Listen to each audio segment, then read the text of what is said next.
Ya, selamat siang buat kalian semua yang hadir di saat ini.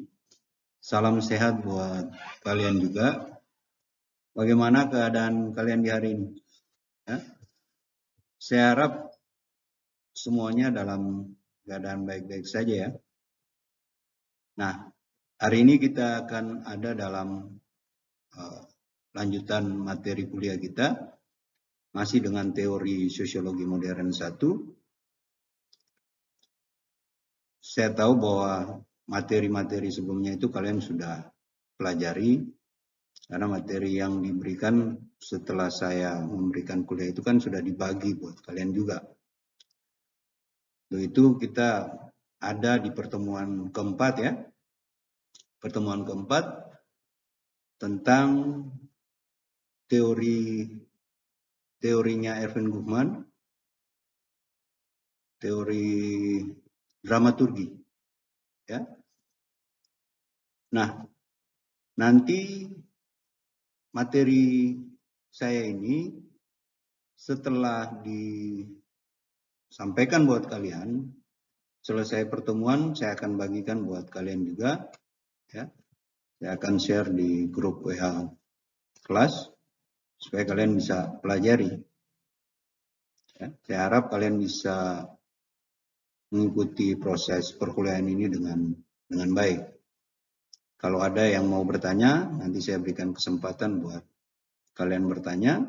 Ya. Dan saya harap pada saat proses perkuliahan, HP-nya jangan bunyi, jangan ada yang bercerita atau bermain, supaya penyampaian materinya bisa diterima dengan baik. Ya, oke, baik. Nah, kita ada dalam materi kuliah teori sosiologi modern 1 dengan teorinya Erwin Goffman tentang dramaturgi. Nah, sebelum saya masuk dengan teori ini, ya, saya ingin bertanya dulu buat kalian. Di antara kalian, tapi yang pasti saya tahu lah, kalian pasti semuanya ya, khusus buat yang wanita, yang perempuan, suka sekali nonton sinetron ya. Yang laki-laki juga saya tahu. Tetapi tidak sinetron mungkin. Hobinya ya mungkin film-film action ya. Tapi saya tahu pasti kalian sering nonton. Ya. Nah, teori ini akan bicara tentang bagaimana menggambarkan realitas atau kehidupan sosial ya.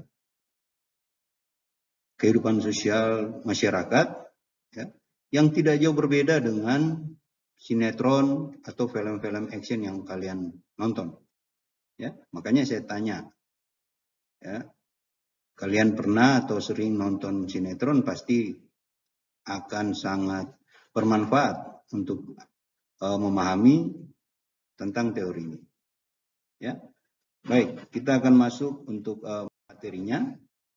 Ini saya sengaja untuk menampilkan foto atau gambar dari Erwin Goffman supaya kalian bisa tahu juga kita bicara tentang teori, tentang tokohnya. Kalau tidak lihat wajah atau gambarnya juga ya anggap saja kita tidak kurang memahami, kurang mengenal gitu ya. Nah, baik. Perlu saya sampaikan juga bahwa materi PowerPoint yang saya buat seperti ini yang kalian bisa lihat di slide ini, saya tidak menampilkan hanya poin-poinnya saja, tetapi saya mencoba untuk memberikan penjelasan, ya, supaya kalian juga bisa belajar. Ya, materi yang nanti saya berikan itu kan nanti pulang kalian bisa belajar ulang, belajar kembali, gitu. Ya, kalau saya buat dalam bentuk poin-poinnya saja, saya menjelaskan, takutnya nanti kalian tidak menyimak dengan baik, kalian tidak menulis atau menulisnya lambat, akhirnya terlewatkan atau kalian tidak ingat lagi. Makanya saya buat dalam bentuk seperti ini supaya kalian bisa belajar lagi nih. Ya, baik. Oke, kita akan masuk dengan materi Erwin Goffman tentang dramaturgi, ya, atau yang dalam teorinya itu dibilang soal presentation of self in everyday life. Ya, oke. Erwin Goffman, ya, sebagai seorang tokoh teori interaksionisme simbolik, ya. Jadi ini teori Erwin Goffman ini dia mengacu dari teori besarnya itu interaksionisme simbolik sebenarnya, yang digagas oleh Herbert Blumer, ya. Ya. Jadi dari teori itulah kemudian lahir teori-teori yang dikemukakan oleh Erwin Goffman, oleh Colli, ya. Charles Horton Colli, kemudian ada juga John Dewey, ya. Itu semuanya mereka melihat tentang membahas tentang teori interaksionisme simbolik, ya. Nah, dalam teori interaksionisme simbolik itu lebih banyak bicara tentang self atau diri, ya. Diri ya diri kita, diri masing-masing kita, ya. Jadi diri saya, diri Anda, gitu ya. Nah, Erwin Goffman kemudian mengemukakan pendapatnya, pikirannya itu, ya, dari teori besar tadi, interaksionisme simbolik itu, ya. Menurut Goffman bahwa kehidupan sosial itu, ya, sebagai suatu seri drama, ya. Makanya tadi dari awal saya bilang saya tanya apakah kalian pernah menonton sinetron, pernah menonton film action, ya. Nah, jadi ini menurut Goffman kehidupan sosial itu sebagai satu seri drama, ya, seri pertunjukan yang dimainkan oleh aktor, ya. Nah, aktor dia memainkan peran, jadi aktor itu status, ya, yang dimiliki oleh seorang atau self tadi, gitu ya. Nah, oleh diri. Jadi misalnya ya, saya punya status. Nah, status saya dosen, peran saya apa gitu. Sama dengan aktor misalnya, ya, aktris atau artis, ya. Mereka itu statusnya artis, tapi perannya apa gitu.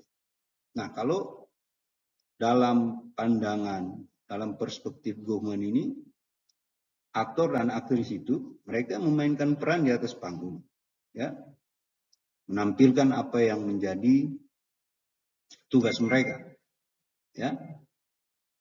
Nah, Goffman melihat kehidupan sosial itu seperti drama, sandiwara, ya. Nah, jadi kalau misalnya Berger bilang tentang realitas objektif, ya, kemudian Durkheim bicara tentang fakta sosial, ya, sebenarnya sama, ya, cuman konsepnya saja yang berbeda.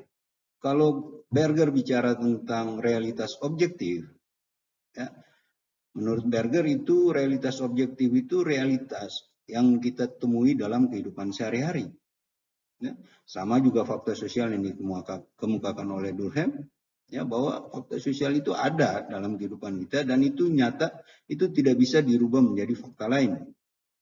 Dan kehidupan sosial juga demikian, ya. Kehidupan sosial itu ada, kita berhadapan dengan kehidupan kita sehari-hari. Nah, tetapi dalam pikiran Goffman, kehidupan sosial itu sebagai sebuah sandiwara, ya, seni pertunjukan. Ya, makanya dia bilang itu adalah dia sebut sebagai dramaturgi, ya. Nah, Goffman membandingkan kehidupan sosial sebagai sebuah pertunjukan atau drama, ya, yang tadi saya sampaikan. Nah, dalam pertunjukan di atas panggung berarti kalau seorang aktris atau seorang aktor dia mau menampilkan sebuah peran berarti adanya di atas panggung, ya. Nah, lokasi itu, panggung itu lokasi di mana dia menampilkan berbagai perannya, ya. Mau peran yang dibilang antagonis, mau dibilang peran yang baik dan segala macam itu dia tampilkan di atas panggung. Nah, atas panggung itu adalah kehidupan sosialnya dia. Ya, dan itu berlangsung selama dia melakukan pertunjukan. Ya. Nah, aktor dan aktris tadi, ya itu yang dibilang saya tadi bahwa itu status, dan kemudian peran yang dimainkannya seperti apa, perannya mau antagonis atau mau yang baik atau mau jadi yang penjahat dan segala macam, itulah peran. Nah, jadi di sini kita mau bilang bahwa status dan peran itu tidak bisa dipisahkan. Ya, status dan peran itu ibarat satu koin, satu sisi mata uang yang tidak bisa dipisahkan. Ya, jadi kalau misalnya satunya tertutup berarti tidak ada nilainya. Sama dengan status dan peran. Kalau cuma punya status tidak ada perannya itu tidak mungkin. Ya. Nah, jadi kalau misalnya aktor dia cuma statusnya aktor saja tapi tidak punya diberikan perannya, berarti bukan aktor namanya. Karena semua aktor aktris itu selalu ada punya peran. Ya. Saya misalnya sebagai seorang dosen kalau tidak mengajar, tidak melakukan penelitian dan sebagainya, ya itu bukan dosen namanya. Ya. Karena status itu ya adalah posisi seseorang ya, yang diharapkan dapat melakukan apa yang dikehendaki oleh masyarakat. Jadi status itu melekat. Ya, dan peran yang ada itu harus ditunjukkan dari status tadi. Oke, baik. Nah, kita lanjut. Ya. Tapi sebelumnya apakah ada yang mau bertanya sebelum saya masuk ke pembahasan selanjutnya? Nah, oke. Baik, kalau tidak ada yang bertanya kita lanjut. Kalau misalnya penyampaian saya ini terlalu cepat, tolong disampaikan. Ya. Kalau ada yang belum paham, terlalu cepat penyampaiannya, tolong disampaikan buat saya. Oke, baik kita lanjut. Nah, menurut Goffman, self atau diri yang tadi saya sebutkan sebelumnya, bahwa interaksionisme itu selalu melihat tentang self ya, atau diri. Ya. Nah, sama Goffman juga melihat tentang self. Menurut Goffman, self itu ya bukan milik aktor. Jadi self itu yang tadi aktor yang tadi disampaikan itu bukan, katakanlah bukan milik dia, bukan dirinya dia itu. Artinya yang dia tampil itu sebenarnya dalam bahasa Goffman itu bukan milik si aktor itu. Tetapi self itu yang ada pada diri aktor itu merupakan produk dari interaksi antara si aktor tadi dengan penonton. Ya. Saya ulang, jadi self itu bukan milik si aktor. Jadi diri aktor itu bukan milik dia, bahasa sederhananya.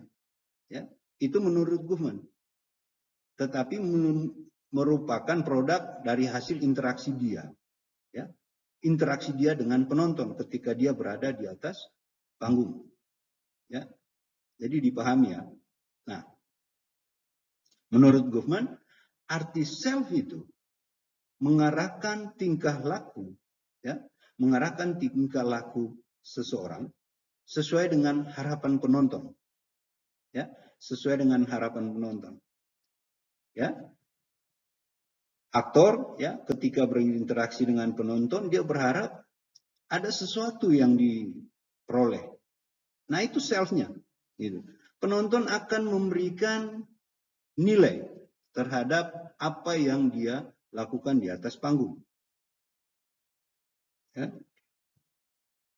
Nah, jadi nilai yang diberikan oleh penonton itu, itulah self yang ada pada aktor tadi. Ya, jadi bisa dipahami atau mungkin ya saya ulangi. Ya, kalau ada yang masih belum paham, masih katakanlah masih bingung, saya akan ulangi. Ya, nah self menurut Goffman bukan milik aktor. Artinya seseorang yang berada di atas panggung tadi, aktor tadi, ya, itu dirinya itu, ya, diri dia, ya, belum apa ya, belum katakanlah belum dimiliki, maksudnya belum sepenuhnya dia gitu. Jadi katakanlah belum apa ya, bahasanya seakan-akan bukan dia gitu. Ya. Diri dia itu muncul, melekat pada pribadinya itu ketika ada interaksi dia dengan penonton. Ya. Jadi dia di atas panggung, dia melakukan perannya, dia melakoni tugas yang diberikan oleh dia, misalnya menjadi seorang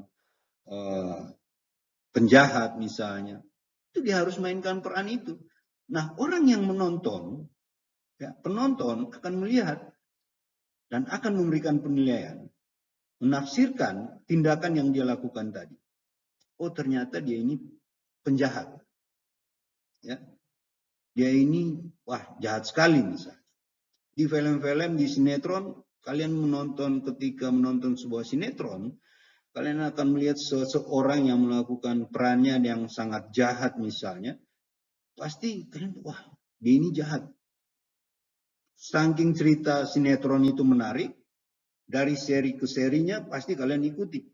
Gitu. Itu artinya kalian memberikan penilaian terhadap self atau peran yang dimainkan oleh aktor tadi. Aktor yang dalam sinetron itu. Ya.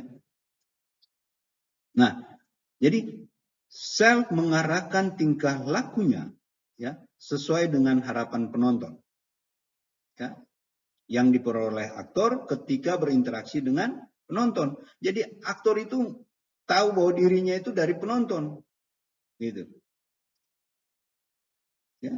Dalam kehidupan sosial kita yang dalam perspektifnya Gufman tadi bahwa melihat kehidupan sosial sebagai sebuah panggung sandiwara, dalam kehidupan sosial kita juga seperti itu. Ya. Saya kasih contoh misalnya saya ke kampus, ya. Di kampus itu, ya, saya akan bertingkah laku sebagaimana saya seorang dosen. Ya, saya akan menunjukkan hal-hal yang positif supaya ketika kalian melihat saya, kalian akan menilai saya bahwa Pak Delon itu begini, Pak Delon itu begini, Pak Delon itu. Itu penilaian kalian terhadap saya, terhadap diri saya, self. Ya. Ketika saya mengajar pun di depan, kalian akan menilai saya, Pak Delon itu begini, Pak Delon itu begitu, segala macam. Ya. Itu kalian memberikan penilaian terhadap saya ketika saya melakukan interaksi dengan kalian di kelas. Ya. Nah, itu yang dibilang dalam kehidupan sosial. Ya.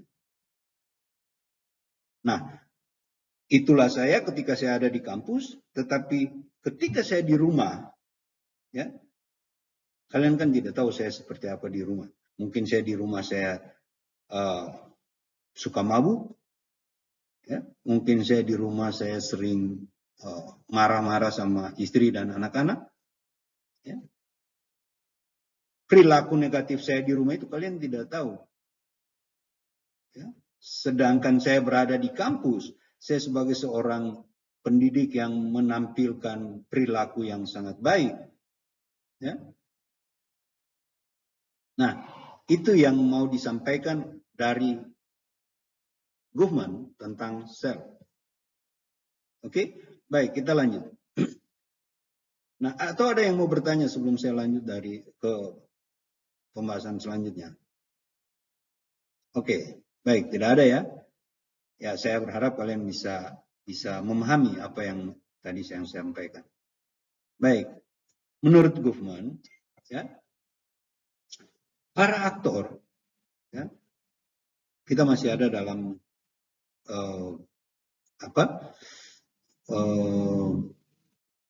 pandangan Gufman tentang panggung sandiwara ini, ya. Jadi kita bicara tentang panggung sandiwara. Menurut Gufman, ya, para aktor berharap bahwa self yang mereka tampilkan dalam pertunjukan itu cukup kuat atau mengesankan, ya, sehingga para penonton bisa memberikan definisi, ya, tentang diri mereka sesuai dengan keinginan aktor-aktor tersebut. Ya. Nah, tadi saya sampaikan bahwa ketika aktor di atas panggung, ya, dia menampilkan perannya, dia main sebagai penjahat, ya, sesuai dengan apa yang sudah ditugaskan buat dia akan lakukan itu. Ya, mau jadi penjahat dia akan lakukan. Mau jadi orang baik, dia akan berperan sebagai orang baik. Ya. Sehingga penonton itu kemudian melihat, mendefinisikan. Tadi yang saya bilang, penonton lihat, penonton kemudian menilai, memberikan penilaian terhadap aktor tadi. Ya. Nah, dia mendefinisikan tentang segala peran yang dimainkan oleh aktor tadi, ya, dari awal sampai pada akhirnya baru diambil, wah ternyata si aktor ini dia jahat, ya. Nah, atau dia baik. Nah, itu segala macam yang bisa diberikan oleh penonton, ya. Nah, dari pandangan Goffman yang disampaikan tadi, ya, kemudian asumsi yang bisa disampaikan dari pikiran Goffman itu bahwa ketika individu-individu berinteraksi atau memainkan lakon-lakon dalam panggung sandiwara, maka mereka ingin supaya diri, ya, self itu, ya, diterima. Ya. Jadi ketika mereka ada di atas panggung, ya, ketika mereka menampilkan peran yang dimainkan itu, mereka mau supaya mereka itu bisa diterima oleh penonton. Ya. Mereka berusaha semaksimal mungkin supaya bagaimana itu penonton yang melihat bisa menerima mereka. Ya. Nah, jadi apa yang ditampilkan itu, yang ditampilkan oleh para aktor itu di atas panggung semaksimal mungkin. Ya. Dia mainkan perannya sebagai penjahat itu maksimal. Ya. Sehingga penonton itu kemudian mendefinisikan apa yang dia mainkan. Ya. Tadi saya bilang bahwa kalau misalnya saya di kampus, saya bisa berperan sebagai orang baik, kalau di rumah mungkin saya berperilaku negatif. Sama juga dengan aktor. Ya. Sama juga dengan aktor. Kita lihat berapa banyak berita yang muncul bahwa aktor terlibat narkoba. Di atas panggung kan dia tidak pakai narkoba. Tetapi ketika di belakang panggung atau di atas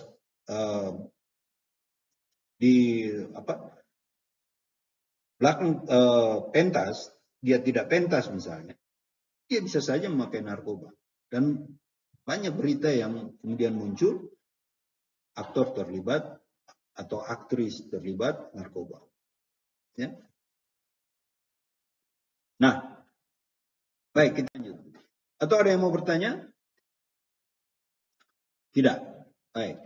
Nah, menurut Goffman, dalam panggung sandiwara yang disampaikan itu, ada dua lokasi, ada dua bagian dari panggung itu. Ada bagian depan, yang disebut bagian depan panggung atau front stage, dan ada bagian belakang panggung atau backstage. Ya. Nah, kita akan bahas satu-satu. Ya.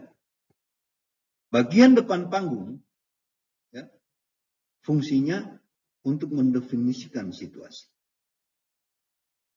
Ya. Fungsinya untuk mendefinisikan situasi. Artinya, ketika seseorang aktor ada di atas panggung, ketika dia memainkan perannya itu, ya, disitulah penonton akan melihat, ya, peran apa yang dia mainkan. Nah, situasi itulah yang kemudian akan didefinisikan oleh penonton. Peran itulah yang akan didefinisikan oleh penonton. Ya. Makanya tadi yang saya bilang bahwa ketika seorang aktor di atas panggung, dia akan memainkan peran apa saja. Ya. Dibilang menjadi penjahat, dia akan menjadi penjahat. Menjadi orang baik, dia akan menjadi orang baik. Ya. Nah, dia akan berperan sebagaimana tugas yang diberikan oleh dia. Ya. Dalam kehidupan sosial, saya pun demikian. ketika di depan kelas, saya akan menyampaikan materi saya buat kalian, memberikan kuliah buat kalian. Ya. Jadi di ruang kelas itu, di depan kelas, ya, itu bisa dianalogikan sebagai panggung. Ya. Saya aktornya, kalian itu penonton. Ya. Itu dalam kehidupan sosial. Ya. Dan saya memainkan peran, ya, menyampaikan materi buat kalian itu, nanti kalian yang mendefinisikan. Pak Delon ini mengajarnya begini, mengajarnya cepat, ya, mengajarnya kita tidak paham, mengajarnya terlalu banyak cerita dan segala macam. Itu yang didefinisikan oleh kalian. Ya. Saya melakukan peran, kalian yang mendefinisikan. Ya. Dan kalian memberikan penilaian terhadap self. Ya. Jangan lupa diri saya. Ya. Atau aktor. Nah, oke? Baik. Ke depan panggung, selain depan panggung, ada juga yang dibilang setting. Ya.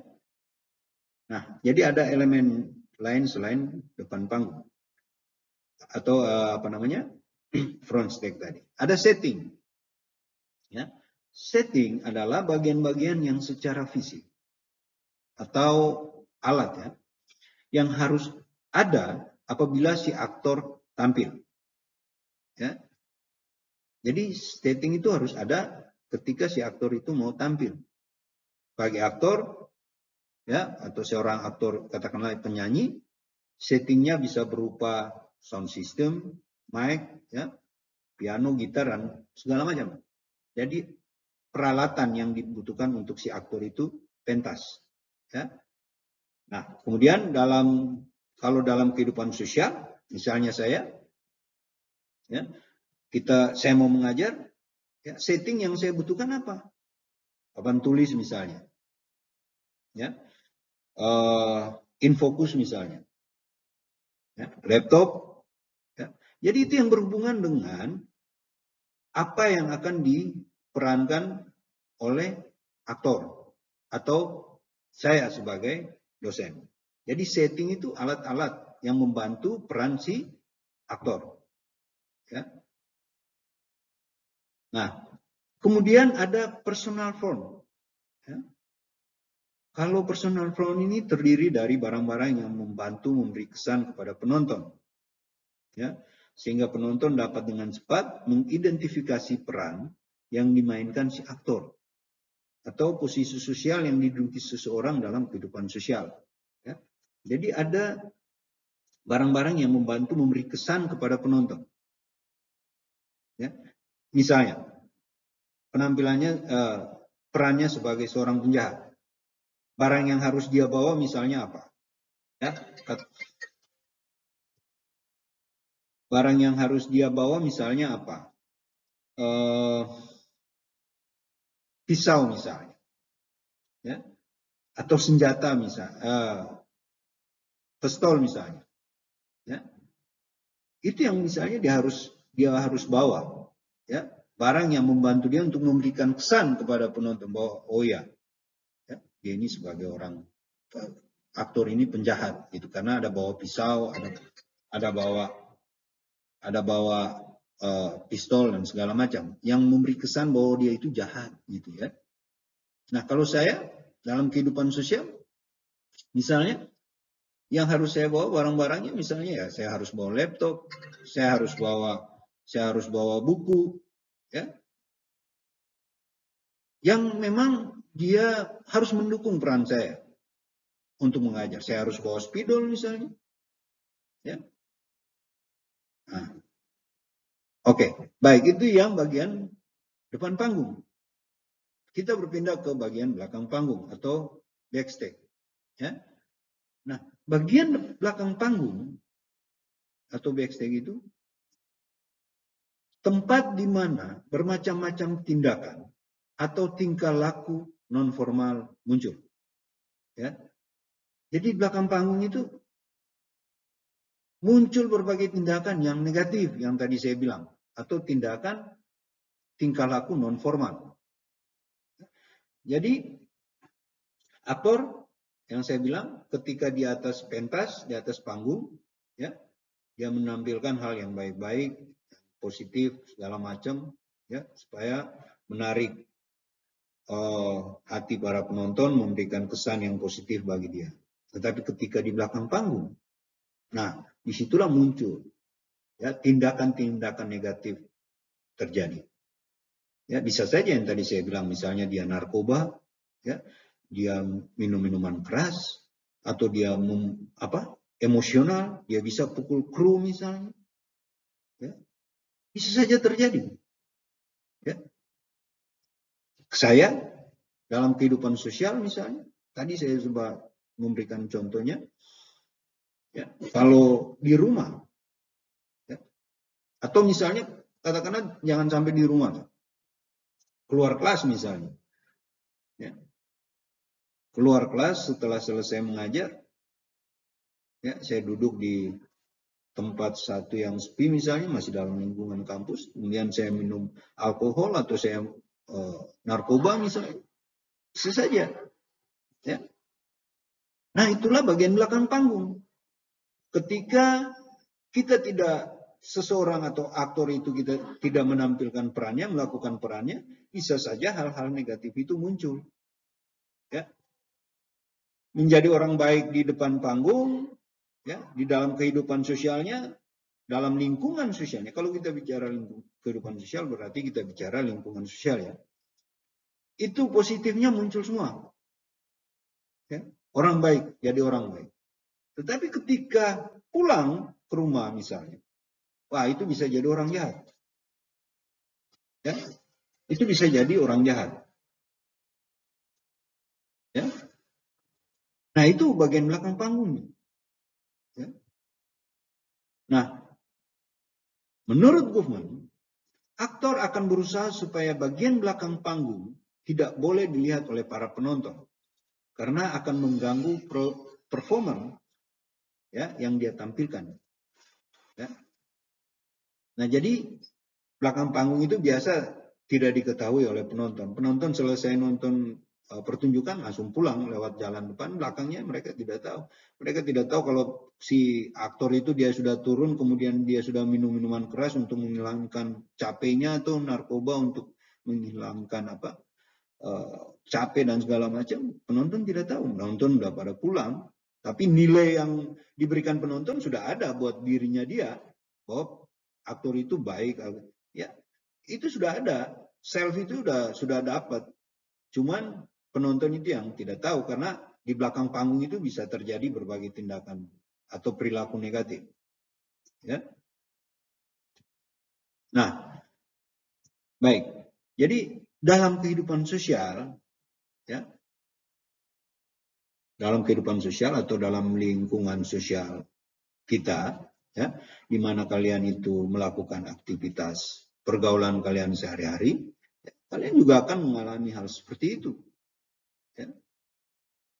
Nah di kampus ini kalian baik-baik nih, ya. Datang, selamat pagi Pak, selamat pagi Ibu, masuk ruangan sopan, ya, ikut kuliah baik, ya. Tetapi ketika di luar kelas, di lingkungan sosial, siapa yang menjamin bahwa kalian baik? Ya. Mungkin ada yang laki-laki kemudian berjudi misalnya dengan teman-temannya yang ada di lingkungan sosialnya itu, minum minuman keras, atau juga pakai narkoba, kan bisa saja terjadi itu dalam lingkungan sosial atau dalam kehidupan sosial. Nah itu kenapa Goffman itu menyebutkan bahwa kehidupan sosial itu barat panggung sandiwara. Ya. Nah, jadi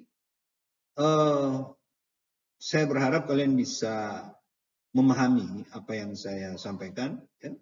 Kalau mau ada yang bertanya, silakan bertanya. Ya, sebelum saya lanjut ke penjelasan berikut. Ya. Ada yang bertanya tidak? Baik, kalau tidak ada kita lanjut ya. Kalau cepat tolong disampaikan biar saya bisa mengatur cara penyampaiannya. Ya, oke baik, kita lanjut. Nah, menurut Goffman, dalam kehidupan sosial, ya, personal phone tadi, ya, itu dia bisa bermacam-macam bentuknya. Ya, misalnya, saya kasih contoh misal, kalau seorang dokter, ya, tadi saya sudah kasih contoh saya misalnya dosen, kemudian dokter misalnya. Dokter itu kalau kalian lihat tampilannya kalau lagi di rumah sakit seperti apa? Kalau lagi tugas. Kalau tugas itu kan berarti dia menjalankan perannya. Statusnya dokter. Tapi ketika di rumah sakit, ketika dia melakukan pekerjaannya, menjalankan perannya itu, ya, berarti dia harus memiliki apa yang dibilang personal phone tadi, alat-alat. Misalnya dia tampil dengan pakaian serba putih, atau atasannya putih, baju dokter, ya. Kemudian ada alat yang dibilang stetoskop itu, yang buat cek pasien itu, ya, itu yang dimiliki dokter, ya. Atau misalnya kita ke apa ya, ke satu biara, ya, situ kita akan ketemu dengan biarawati yang suster yang mereka punya penampilannya, bajunya kita bisa tahu, ya, baju panjang, ya, kemudian ada yang pakai tutup kepala, ya.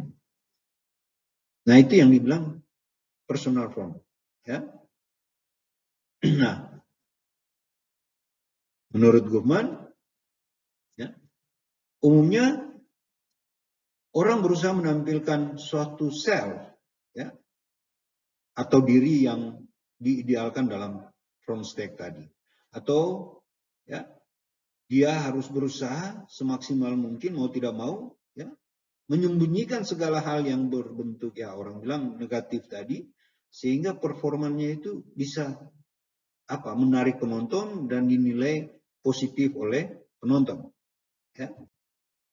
Nah, itulah gambaran, ya, gambaran tentang bagaimana kehidupan sosial dalam perspektif Erving Goffman tentang panggung sandiwara atau dramaturgi itu, ya, yang dia ada dalam kehidupan sosial kita, ya, terkait dengan status dan peran.